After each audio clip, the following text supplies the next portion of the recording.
உறவுகள் அனைவருக்கும் வணக்கங்க. காஃபி கூட உனக்கு போட தெரியாதம்மா அப்படின்னு பயங்கரமாக சுரேசம்மா கேட்க, நம்ம மதி அப்படியே பேந்த பார்க்குது. நம்ம கூட புரட்சி பெண், புதுமை பெண், ஆய் ஒயின்னு தாம் தூம்னு குதிப்பா நம்ம மதி. நீதி வாங்கி கொடுப்பா மலருக்காண்டியும். இந்த குடும்பத்தில் எல்லாரும் அடிமைப்பட்டு கிடக்குறாங்க, அதுலேருந்து ஏதாவது பண்ணுவா அப்படின்னு பார்த்தா ஒன்றுமே திறக்கலைங்க. இல்லை அத்தை, நான் போடுவேன் தான், ஏதோ தெரியல போல இருக்கு. நான் அம்மா தான் எல்லாமே பார்ப்பாங்க, எல்லா வேலையும் நான் இருக்கல, உனக்கு என்னடி அப்படின்னே சொல்லுவாங்க. ஆனால் ஒன்று கற்றுக் கொடுத்துருக்காங்க. நான் காலேஜுக்கு வேலைக்கு போகிறதும் கரெக்டாக ஓவர் டைம் பார்த்துட்டு வீட்டுக்கு வரவும் கரெக்டாக இருக்கும் அத்தை. மற்றபடி நான் வேணுக்குலாம் பண்ணலை அத்தை அப்படின்னு மாதிரி பம்மிட்டு பேசுகிறாங்க. மலருக்கு பாவமாக இருக்குது. டக்குன்னு வச்சுட்டு ஓடி போயிட்டு காஃபியை போட்டு கொண்டாடுறாங்க வேகமாக. ஐயோ மதி நீ விடு, நீ அது பழையதை போட்ட போல இருக்கு. இந்த அத்தை மாமா இந்தாங்க, உங்கள் 2 பேருக்கு சேர்த்து போட்டாந்துட்டேன் குடிங்க அப்படின்னு சொல்ல 2 பேரும் வாங்குறாங்க, வாயில் வைக்கிறாங்க. சூப்பர் பாத்தியா, மலர் காஃபின்னா அது மலர் காப்பி அப்படி சொல்ல, ஐயோ அத்தை அது மலர் காப்பி இல்லை அப்படின்னு அந்த பேரை சொல்ல, தெரியும் நீ என்ன சொல்ல போறேன்னு, போ போ அப்படின்னு சொல்லிட்டு பார்த்துக்க, இனிமே மலர்கிட்ட கேட்டுக்கோ எப்படி இருக்கு பாத்தியா டீ காஃபி அப்படின்னு சொல்ல. அப்படி பார்க்குறாங்க, காஃபியா டீயா அப்படின்னு பார்க்குது மதி. காஃபி தாண்டி அப்படின்னு சொல்ல மாமனார் பார்க்குறாரு, இங்கே பாருமா மதி விடு, அத்தை ஏதாவது சொல்லுவா, நீ கற்றுக்கோ, ஒன்றும் பிரச்சனை இல்லை. என்ன ஓவரா மருமகளுக்காக சப்போர்ட் பண்ணுறீங்க, சும்மா இருடி, நீ அப்படி தான் ஏன்டி இப்படி மருமகன்னா கொடுமைப்படுத்திட்டே இருக்கணுமா, பாவம் இல்லையா அந்த பிள்ளை, நீ போமா மதி அப்படின்னு சொல்ல. சரிங்க மாமா, தேங்க்ஸ் மாமா அப்படின்னு சொல்லிட்டு ரூமுக்கு போயிடுது. என்னடா அது ஆச்சரியமாக இருக்குது, மலருக்கு ஒரே இது டவுட்டு, என்னது என்ன புரியலையே அப்படின்ட்டு எல்லாரும் அவங்கவுங்க போயிடுறாங்களா. கிட்டக்க வந்து அப்படியே ஒட்டு கேட்குது. அது இயற்கை எல்லாருக்குமே உள்ளது. என்னங்க நானும் பார்த்துட்ருக்கேன், அவளுக்கு ரொம்ப பண்ணுறீங்க, சின்ன மருமகளுக்கு ரொம்ப வக்காலத்தா. விடுடி, அந்த சின்ன மருமகளை தான் அவளை போட்டு கொடுமைப்படுத்தி வீட்டை விட்டு அனுப்புறாங்க, நம்மளாவது நல்லபடியாக வச்சுப்போம் முடி. இல்லை எனக்கு ஒன்றும் தெரியலையே, நீங்கள் என்ன கௌரவமாக கெத்தாக இருப்பீங்க, இப்போ அவகிட்ட போயிட்டு காஃபி நல்லாலன்னு கத்துவீங்கன்னு பார்த்தா இப்படி அடங்கி பேசுகிறீங்க. இங்கே பாருடி, உனக்கு ஒன்றும் புரியலடி, அந்த பிள்ளை நல்ல பிள்ளையாத்தான் இருக்குது, பார்க்கல நல்ல பிள்ளையாத்தான் தெரியுது. இவனும் ஓ மயனும் மருமைன்னு சேர்ந்துக்கிட்டு அதுக்கிட்ட ஏதோ வம்பு பண்ணிட்டாங்க, அது கேஸை கொடுத்துருச்சு, வேலையும் போயிருச்சு. ஆனால் இனிமேல் மருமகளாக வந்துட்டா, மாப்பிள்ளை ஏதோ ஒரு காரணக்கத்தா தான் வச்சிருக்காரு, கல்யாணம் பண்ணி கூட்டியாந்துருக்காரு. இப்போ என்னன்னா என்ன அந்த மருமக மேலே இறக்கம் அப்படின்னு சொல்ல, இறக்கம் அப்படி இப்படிலாம் பேசாதடி, தப்பாக பேசாதடி, நம்ம பிள்ளைக்கு வேலை வேணும், திரும்பி வரணும், அதுக்கு என்ன வரணும், அதுக்கு என்ன பண்ணும், அவள் போய் கேஸை வாபஸ் வாங்கணும். சும்மா உடனே மதி போய் வாபஸ் வாங்கிட்டு வா அப்படி சொன்னா போவாளா, போக மாட்டா தான், அவள் கொஞ்சம் ராங்கிக்காரி மாதிரி தான் தெரியுது. உன்னை விடவா அப்படின்னு அவர் கேட்க, என்னங்க இப்படி பேசுகிறீங்க, பின்ன நீனும் தான் ராங்கி, உங்ககிட்ட நான் அடங்கி வாழலையா, போங்க அப்படின்னு வெக்கப்படுகிறதுங்க. எல்லாத்தையும் மதி கேட்குது. இதுங்க என்ன வில்லிங்களா இல்லை காமெடி பீஸா, என்ன ஒன்றுமே புரியலையே.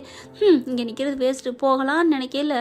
ஆமாடி, அதுக்காகத்தான் அந்த பிள்ளை எப்படியாவது வாபஸ் வாங்கணும், அதுக்காக தான் நான் கொஞ்சம் ஓவராக ஒரு பாசம் காட்டுறேன்.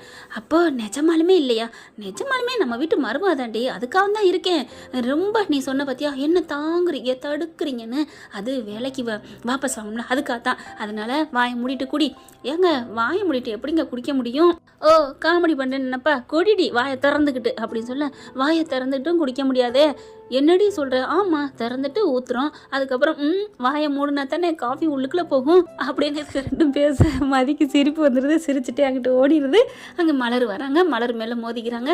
ஐயோ அம்மா அப்படின்னு சொல்லிட்டு, என்னாச்சு அப்படிங்கல, இங்கே வா மதி இங்கே வா அப்படின்னு சொல்லி கூட்டிட்டு, என்ன நடக்குதுங்க, உனக்கு மாமனார் அவ்வளோ சப்போர்ட்டாக இருக்காரு, எனக்கே ஆச்சரியமாக இருக்குது அப்படின்னு சொல்ல.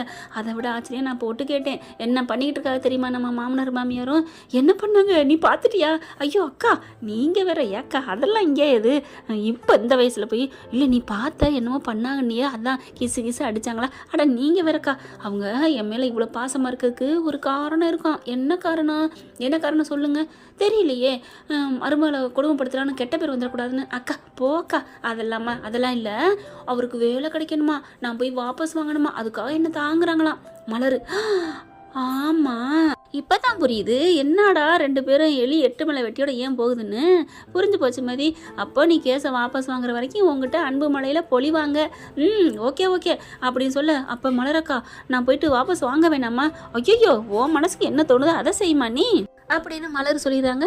சரிங்கக்கா அப்படின்னு சொல்லிட்டு போயிடறாங்களா. அடுத்து வராங்க, எல்லாம் ரெடியாகி ட்ரெஸ் எல்லாம் போட்டு நிற்கிறாங்க. கூப்பிடுறாங்க, மதியை கூப்பிட்டுட்டோன்னு வெளில வராங்க. என்ன மாமா சாப்பிட்டியாம்மா? சாப்பிட்டேன் மாமா. ரெடி ஆகிட்டியா? எங்கே மாமா? இல்லை எல்லாம் மறுநாள் ஆயிடுச்சுல, குளிச்சு வச்சுட்டு ரெடி ஆவாங்களா அந்த மாதிரி. ஆயிட்டேன் மாமா. அப்புறம் நீ சும்மா தானே இருக்க போகிற? இல்லை நான் காலேஜுக்கு போகணும். ஏம்மா? போகணும் இல்லை, நான் திடீர்னு லீவ் போட்டால் அப்புறம் சம்பளம். சம்பளத்தில் குறைப்பாங்கல்ல, எவ்வளோ மணி சம்பளம் வாங்குற அப்படின்னு சொல்ல, எனக்கு 50 ரூபாய்க்குள்ள வருது அப்படிங்கிறாங்க. 50 ரூபாயா? அப்போ 2 மாதத்துக்கு நீ லட்சாதிபதியா? ஐயோ மதி பார்த்துக்கிட்டியா? மலரு பாரு அப்படிங்கிறாங்க. அத்தை நானும் போனாலும் எனக்கு கிடைக்கும், நான் போகட்டா? வேணாம், வீட்டு வேலை யார் பாப்பா அப்படின்னு சொல்ல, அப்புறம் என்ன புரியுதுல்ல அப்படின்னு அது மலர் நினைக்குது. அதுக்கப்புறம் மதி இங்கே வாமா அப்படின்னு கூப்பிட்றாங்க. என்ன மாமா அப்படின்னு கிட்டக்க போக, எனக்காக இந்த மாமாவுக்காக ஒன்று செய்வியா? என்ன மாமா சொல்லுங்க, நான் செய்கிறேன், கண்டிப்பாக செய்கிறேன் அப்படிங்கிறாங்க. அதானே நீ நல்ல பிள்ளையா இருக்கிறம்மா, என் மாப்பிள்ளை பண்ணதுலேயே இந்த காரியம் ஒன்று இந்த வீட்டுக்கு கொண்டு வந்ததான். தேங்க்ஸ் மாமா. ஆனால் மனசில் நினைக்கிறாங்க, காப்பி போடுறாரு, அடி எடுத்து வைக்கிறாரு, எதுக்குன்னு தெரியலையேன்னு நினைக்கிறாங்க. அதே மாதிரி சுரேஷ் இங்கே வாடா, பிள்ளைய கூட்டிகிட்டு ஒரு இடத்துக்கு போயிட்டு வாங்க அப்படிங்கிறாங்க. எங்கேயும் மாமா அப்படின்னு கேட்க, ஒன்றும் இல்லைம்மா, இந்த மாமா மேலே உனக்கு மதிப்பு இருந்தா ஸ்டேஷனுக்கு போயிட்டு அந்த கம்ப்ளைண்ட் கொடுத்தில அதை வாபஸ் வாங்கம்மா. அப்படியே தண்ணி குடிச்சுக்கிட்டு இருந்த மலருக்கு பொறையறிது. என்னடி நக்கலா? இல்லாத்த விக்கல். விக்கல்னா இருமுறை என்னமோ ஒன்று அத்தை, என்னை தும்ப கூட விட மாட்டீங்க அப்படின்னு அங்கிட்டு போகுது. அதுக்கப்புறம் மதியும் மலர் அப்படியே சைடில் பார்த்துட்டு, என்ன வேணாலும் ஓ மனசு பிரகாரம் செய்யி அப்படின்னு மலர் சொல்கிறாங்க. மதி பார்க்குது. மாமா இப்போ என்ன சொன்னீங்க அப்படின்னு மறுபடியும் கேட்க, என்னம்மா கேஸை போய் வாபஸ் வாங்கிட்டோம்மா, பண்ணுவியா பண்ண மாட்டியா அப்படின்னு சொல்ல, மாமா அது வந்து சொல்லுமா சொல்லு அப்படிங்கல. என்னடி அது வந்துங்கிற, சொல்ல மாட்டியா அப்படிங்கல. நீ சும்மா இருக்க மாட்டியா அப்படின்னு பொண்டாட்டியை புருஷன் அடக்குறாரு. அப்படியே அண்ணி மலர் 50 பேரும் பார்க்குறாங்க. எல்லாருமே அவங்க தங்கராஜா பாக்கியராஜ் எல்லாரும் அதிர்ச்சியில் நிற்கிறாங்க. என்ன சொல்ல போறா அப்படின்ட்டு. அத்தை மாமா நான் ஸ்டேஷனுக்கு போய் வாபஸ் வாங்கணுமா? ஆமாம்மா அதைத்தானே சொல்கிறேன், என் மேலே மதிப்பு இருக்கா இல்லையா? உங்கள் மேலே மதிப்பு இருக்கு மாமா. ஆனால் என்னம்மா சொல்கிற? ஆனால் அப்படின்னா, இல்லை நான் ஸ்டேஷனுக்கு போய் கேஸை வாபஸு வாங்குறேன்னு சொல்லு. வாங்க முடியாது மாமா அப்படிங்கிற கோவம் வருதுங்க அத்தைக்காரிக்கு மாமியாவுக்கு. அப்படின்னு என்னால் சொல்ல முடியாது மாமா, ஏன்னா என் மேலே பாசம் வச்சுருக்கு, நீங்கள் சொல்லிட்டீங்க, வேறு யார் சொல்லியிருந்தா நான் மாட்டேன் இருப்பேன், அதனால் வாபஸ் வாங்குறேன் மாமா அப்படின்னு சந்தோஷம் தாங்கலை. சூப்பர் மருமகளே அப்படின்னு கை கொடுக்குறாரு. மாமா அப்படிங்கிறாங்க. மலர் ஐயோ அப்படிங்குது. மதி வந்தனாலே எல்லாரையும் போல்டாக்குறாளே, க்ளீன் போல்டாக்குறாளேன்னு நினைக்கிறாங்க. அதுக்கப்புறம் ஒழுங்காக கூட்டிகிட்டு போய் வாபஸ் வாங்கிட்டு வாடா அப்படின்னு சொல்கிறாங்க. சரி அப்படின்னு சொல்லிட்டு போகிறாங்க. மாமா நான் வேறு ட்ரெஸ் போட்டு வந்துடுறேன், ஸ்டேஷனுக்குலாம் போனால் நல்லா இருக்கணும், கம்பீரமாக எங்கள் மாமனார் நல்லா வச்சுருக்காங்க, என் மாமியார் அப்படி பார்த்துக்கிறாங்க அப்படின்னு தெரியணும்ல. ஆமாம்மா நான் போய் பட்டு புடவை கட்டிட்டு தலை நிறைய பூ வச்சுட்டு நகை நட்டை போட்டு வரட்டுமா? சரிம்மா. இங்கே பொண்டாட்டியை கூப்பிடுறாரு. உங்கள்கிட்ட எத்தனை பவுண்டி நகை இருக்குது? என்கிட்ட நிறையாத்தான் இருக்குது, அதுக்கு என்னப்பா, அதில் எடுத்து கொடுறி அந்த பிள்ளைக்கு அப்படிங்கிறாங்க. என்னது என்ன உன் மயனுக்கு வேலை வேணுமா வேணாமா? வேணுங்க. அப்போ எடுத்து கொடு. சரிங்க அப்படின்னு போயிட்டு வாமதி அப்படின்னு எடுத்து கொடுக்குது. நகை நட்டு பட்டு புடவையோட இந்த பட்டு புடவை நல்ல புடவை கட்டிக்கோ, ராசியானது அப்படின்னு கொடுக்க வாங்கிட்டு ரூமுக்கு போகிறாங்க. மலர் உள்ளர போகுது. மதி வந்த அன்னைக்கே மாமியாரை கைக்கில் போட்டா, மாமனாரை கைக்கில் போட்டா, நகை நட்டெல்லாம் வந்துருச்சு. ஐயோ அக்கா எனக்கெல்லாம் இதெல்லாம் பிடிக்காதுக்கா. பின்ன ஏன் கேட்ட அப்படி? அதுவா நகை நட்டுக்கு போடுற சாக்கில் ஒன்று பண்ணுறக்கா வந்திருக்கேன் அப்படிங்கல. என்ன பண்ண போகிற, கதவை சாத்துக்கா அப்படின்னு சொல்லிட்டு என்ன பண்ணுறாங்க, வேகமாக மொபைலில் மெசேஜ் போடுறாங்க. என்ன மதி பண்ணுற பாருங்க அப்படிங்கிறாங்க. கரெக்டாக கமிஷனுக்கு தாங்க அடித்து மெசேஜை போடுறாங்க. நீ எப்போ வேணாலும் எனக்கு மெசேஜ் பண்ணு, கால் பண்ண முடியாட்டி அப்படின்ட்டு. இப்போ நாங்கள் வருவோம், நானும் என் புருஷன் தான் வரோம், அவங்க நல்லா தான் பார்த்துக்கிறாங்க, இருந்தாலும் கொஞ்சம் இந்த வாபஸ் வாங்குற வரைக்கும் அவங்க மனசெல்லாம் மாறணும், நல்லா என்னை புரிஞ்சுக்கணும் அவங்க, அதுக்கு கொஞ்சம் எனக்கு கோமா அவங்க அடங்கி இருக்கிற மாதிரி இருக்கணும். ப்ளீஸ் சார் உங்களை அப்பாவாக நினச்சி கேட்குறேன், உனக்கு இதெல்லாம் அது இதுன்னு ஏதோ காரணம் சொல்லி என்ன சொல்கிறீங்களோ தெரியாது, ஒரு மாதம் ஆகட்டும் அப்படின்னு மட்டும் சொல்லிடுங்க சார் அப்படின்னு மெசேஜ் போட, அடியே மதி சூப்பர்டி தங்கம், என் செல்ல தங்கச்சி வேற லெவல் தான். அப்புறம் இவங்களோட சும்மா உடனே போயிட்டு வாபஸ் வாங்கிடுவாங்களா என்ன? ஆமாம்ல, ஆனால் நீ வந்த வேகத்துக்கு முடியாது அப்படின்லாம் சொல்லுவேன்னு நினச்சேன். அப்படிலாம் போட்டு இவங்ககிட்ட ஏக்கா மாரடிச்சிட்டு இருக்கணும். பார்க்கையில் புள்ள பூச்சி மாதிரி தான் தெரியுது, சும்மா கையக்கால ஆட்டுதுங்க, அவங்க போக்கிலே போய் அவங்கள அடக்குவோம். பரவாயில்லையே மதி, வந்த அன்னைக்கே புரிஞ்சுக்கிட்ட போல இருக்கு. என்னக்கா பண்ணுறது, நீங்கள் இந்த இந்த வீட்டில் அடிமையாக கிச்சனுக்குள்ளே கிடக்குறீங்க. நீங்கள் இவங்கள அடிமையாக ஏன் கைக்கில் வச்சுக்கிறேன், சூப்பர் மதி அப்படின்னு ஐஃபை அடிச்சுக்கிறாங்க. சீக்கிரம் சீக்கிரம் புடவை கட்டலாம், அதுக்கு வந்து கத்தம் அப்படிங்கிற டொக்கு டொக்குன்னு தட்டும் அப்படின்னு மதி சொல்ல டொக்கு டொக்குன்னு கதவை தட்டுது. என்னம்மா கட்டிட்டியா, பார்த்தீங்களா அத்தை வந்து தட்டிருச்சா? மதி எப்படிம்மா புரிஞ்சு வச்சுட்ட, தெரியாதா எனக்கு அத்தையை பற்றி அப்படின்னு வேகமாக புடைய கட்டி தலை நிறைய பூ வச்சு நகை நட்டு போட்டு வெளில குட்டி வராங்க. டேய் ராகவ் வந்துட்டாடா முன்னாடி கூட்டு போடா அப்படிங்கிற அங்கிட்டு செல்ல நோண்டிட்டு இருந்தவர் அப்படி நிமிர்றாருங்க.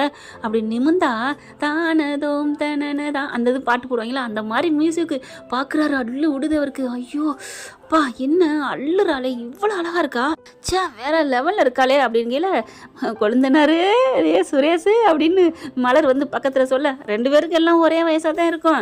பார்த்தா அண்ணி என்ன அப்படிங்கல, என்ன அழகில்ல மயங்கிட்டியா, அதெல்லாம் ஒன்றும் இல்லை அப்படின்னு சொல்லிட்டு வா அப்படின்னு போகிறாங்க. ஆனால் என்ன ஆச்சரியம், ஒன்றுமே சொல்லாமல் நிற்கிறாரு. வண்டியை அப்படியே ஸ்டார்ட் பண்ணிக்கிட்டு ஏறி உட்காடுறாங்க. உட்கார்ற வரைக்கும் போகிறோமே அவ்வளோ ஒரு அழகா அப்படியே கூட்டிகிட்டு போகிறாங்க. பாய் அப்படின்னு மதிக்கிட்ட மலருக்கு டாட்டா சொல்லிட்டு போகுது.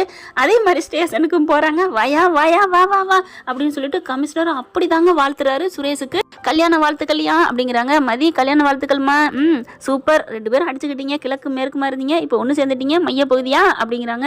அப்படிலாம் ஒன்றும் இல்லை சார் அப்படிங்கிறாங்க. என்னம்மா இப்போ ஒன்றும் சரியில்லையா, சேச்சா அப்படிலாம் இல்லை சார், ரொம்ப நீங்கள் பேச வேணாங்கிற மாதிரி அப்படின்ட்டு.